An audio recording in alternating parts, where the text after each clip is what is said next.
presented by Chopalji Music.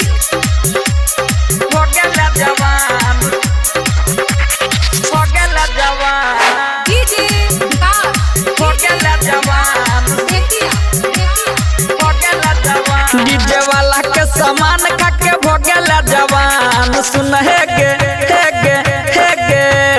सुन हे गे डीजे वाला के सामान खा के भोगेला जवान बुच्ची टंगरी उठा के खूब देलक गे दान सुन हे गे सुन हे गे डीजे वाला के सामान खा के भोगेला जवान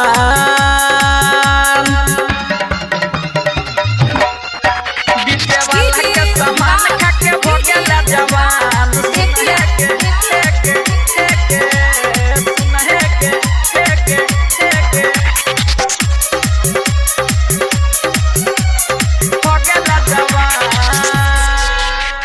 चढ़ल जवानी छौ नाच नहीं पंडाल में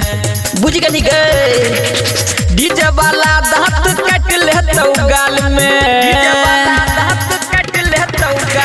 चढ़ल जवानी छौ नाच नहीं पंडाल में डीजे वाला दांत कट ले तो गाल में काला जरदा मिला के तू तक खेने छही पान सुन हे गे सुन हे गे डीजे वाला के सामान खा के भोगेला जवान सुन हे गे सुन हे गे Presented by Chopalji Music. DJ वाला के सामान खा के भोगेला जवान सुन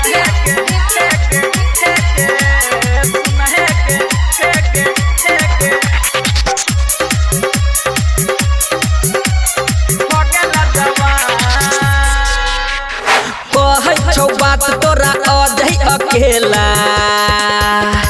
गठमिया राइटर सुशीला शर्मा जान छौ खेला हे गई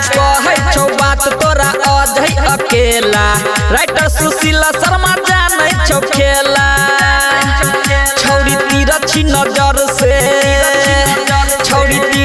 नजर से चलाबै तू बान सुन हे गे सुन हे गे डीजे वाला के सामान खा के भोगेला जवान सुन हे गे सुन हे गे सुन लेना गे।